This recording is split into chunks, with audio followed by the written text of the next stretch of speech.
and I now look to Anthony and Anaxagorou to continue the case for the opposition side.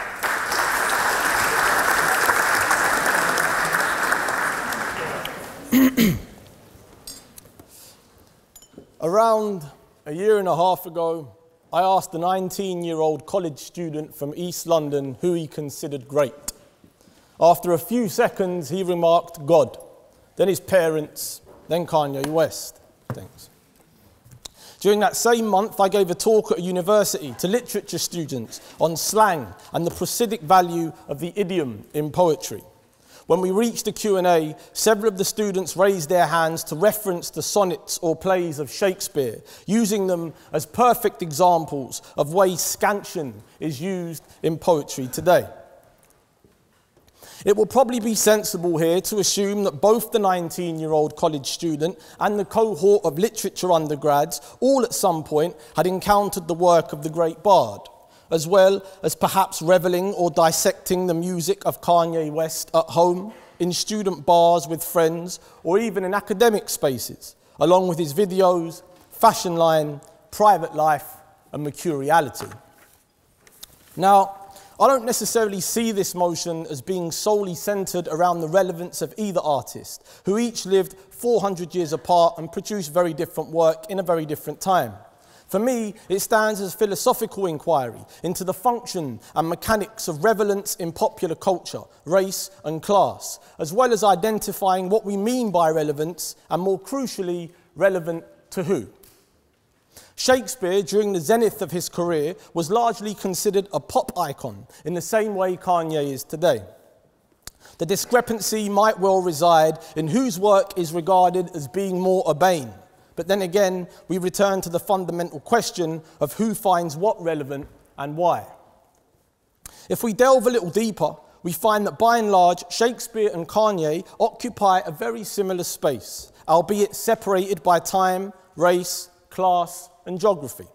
Firstly, if we agree that the two create a kind of art that is widely received and deeply venerated by people across the social spectrum, qualifying it as pertinent to the cultural habitat of an epoch, then we must try and ascertain whose work is of greater significance and for what reason.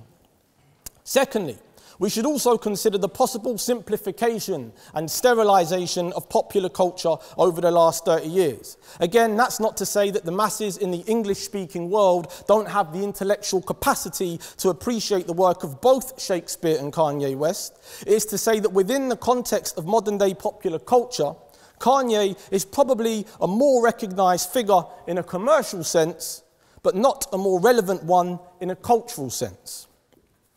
Here, I would ask us to consider the distinction between celebrity and fame.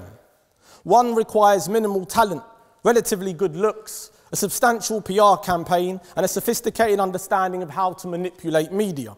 Sooner or later, an individual will see themselves as being part of the cult of celebrity, irrespective of output or virtue.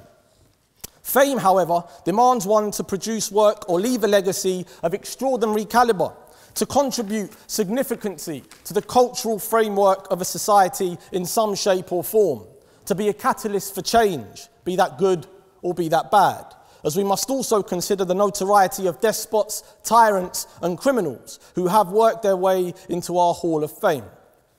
Their legacy is one that will arguably permeate time and consecrate itself in our cultural composition that exceeds the individual's life, as they leave something to be celebrated, discussed, feared or absorbed by every generation that precedes them.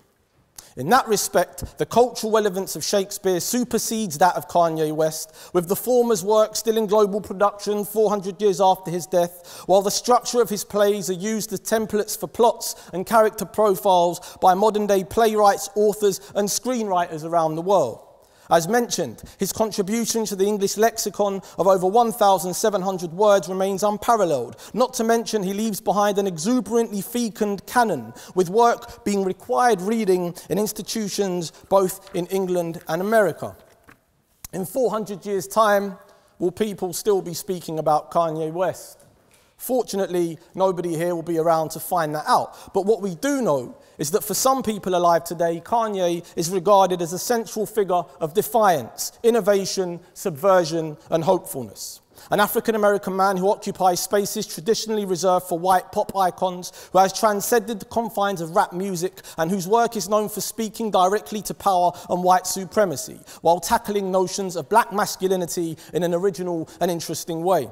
Yet if we replace Kanye for Kendrick Lamar in the debate over relevance over Shakespeare, you'll find again a very similar case being put forward to the one I'm now making. Or put slightly differently, Kanye is emblematic of something that typifies Western popular culture, which might mean relevant in a superficial sense, but only for a short space of time. There is no possible way of being able to identify who these people are, the enamoured fans of the cult of Kanye and the mavens of the great bard. If we tried to gauge a pop figure's relevance at a time when thousands of pounds or dollars is being spent on a PR campaign to bring that person back into our consciousness with the hope of us buying their latest product, or similarly, if a celebrity takes to dispersing a series of belligerent remarks over a social network, then we could equally argue that Katie Hopkins instantly becomes more relevant than Shakespeare at any given time. And while saying that, it's also fair to assume that there are those of us out there who can and do appreciate the work of both artists and see them as being part of that same ancient network of relevance, celebrity, and artistry. However, in the context of legacy, contribution, and gravitas, Kanye West is not more relevant than Shakespeare for the reasons I've specified. The only way to determine relevance of any kind is to examine the eventual prominence of that thing, which takes time and change in social fads, along with the impression it leaves on people's lives and the influence it holds. Kanye West, Kim Kardashian, David Beckham, Skepta, Nigel Farage, Jeremy Corbyn, J.K. Rowling and Ronaldo are all key figures in their respective professions, and each name carries with it a significant amount of prestige and authority for different people. Part of what's being sold is the idea of greatness or immortality, which is in part an extension of the celebrity farce. You are constantly bombarded with stylized suggestions for who could be the most important figure in the world, until you at last come to forget what being important really means. If the average person was asked to name 5 of Shakespeare's contemporaries, most, if not all, would fail. That's not to say that their legacy was not substantial enough to withstand the corrosion of time. Shakespeare, and the many layers to his work, has proven that not only is this still relevant today in ways that are incomparable with other artists, but it will be relevant long after even we have become something else. Most of us can only dream of that kind of legacy and protracted relevance. As Kanye aggrandized in his 2013 whilst gelling his infamous torrent of abuse at DJ Sway, I am Warhol, I am Shakespeare in the flesh. Cheers.